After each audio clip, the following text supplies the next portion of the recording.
The marble lobby of Harrison Industries gleamed under crystal chandeliers as Marcus Harrison sat reviewing quarterly reports. His sharp suit and polished shoes reflected a man who had built an empire through discipline and distance. At 42, he had everything except time for distractions. That's when he noticed her. A little girl in a red velvet dress stood before him holding an envelope with both hands. She couldn't have been more than 4 years old, with blonde curls pinned back by a small bow. Her wide eyes held an unusual seriousness for someone so young. "Excuse me, sir," she said in a voice that trembled slightly.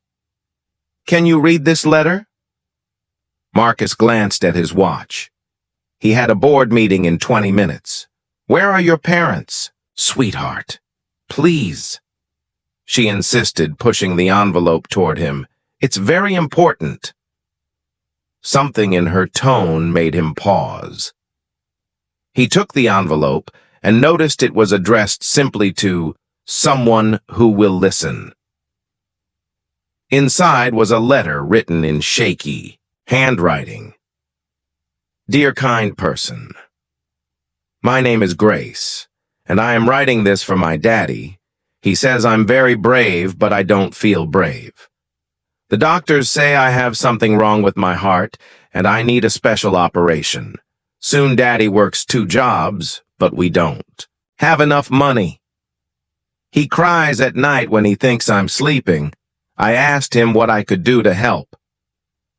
He said I should pray for a miracle, so I'm giving this letter to someone who looks important. Maybe you know someone who can help us. I don't want my daddy to be sad anymore. My wish is just to see him smile again. Grace Sullivan, age 4. Marcus felt something crack inside his chest. He looked down at the little girl who was watching him with hopeful eyes. "Grace," he said quietly, "where is your father?" "He's working at his cleaning job," she replied. "Mrs. Chen from next door brought me here because I asked her to take me somewhere with important people." Marcus stood and extended his hand. "Come with me, Grace." He led her to his private office and made a call. Within an hour, he had tracked down Thomas Sullivan, who arrived panicked and apologetic. Thomas was a thin man with exhausted eyes and hands rough from manual labor. "I'm so sorry, sir," Thomas stammered. "She slipped away from our neighbor. I had no idea she would bother you." "She didn't bother me," Marcus said. "She gave me something I haven't had in years." "What's that, sir?" Perspective. Marcus had spent decades measuring success in profit margins and stock prices. He'd climbed to the top by keeping emotions locked away after losing his own parents. Young connections felt like weaknesses. Vulnerability seemed like failure. But this little girl had walked straight through his walls with nothing but honesty and hope.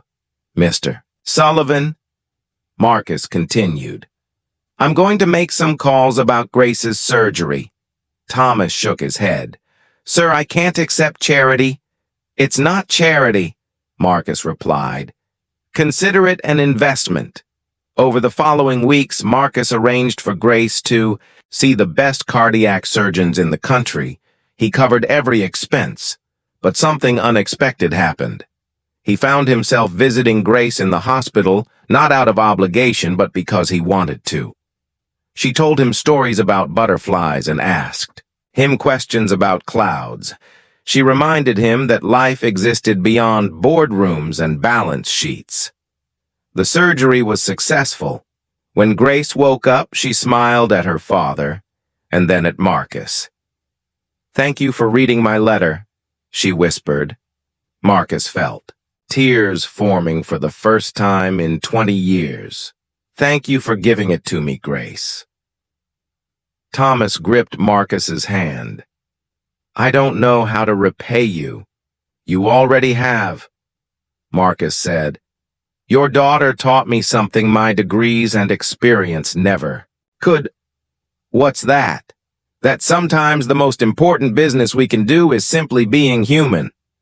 6 months later, Marcus had transformed more than just his schedule. He'd established a foundation helping families facing medical crises. He'd started, leaving the office at reasonable hours.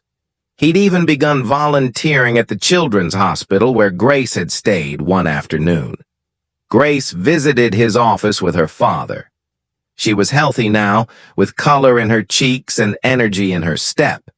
She handed Marcus a drawing she'd made. It showed two stick figures holding hands under a rainbow. "That's you and me," she explained, "because you're my friend." Marcus hung it on the wall behind his desk where it remained for years. Visitors would ask about it, and he would tell them the story of a 4-year-old girl who had changed everything. He'd learned that true wealth wasn't measured in bank accounts. It was measured in moments that mattered, in connections that reminded you why you're alive, in the courage it takes to care when caring makes you vulnerable. Grace's letter hadn't just saved her life, it had saved his too. Sometimes the smallest voices carry the most important messages, and sometimes the biggest hearts come in the smallest packages. Marcus. Harrison never forgot that. Neither should we if this story touched your heart. Please, like this video and share it with someone who needs reminding that kindness changes everything.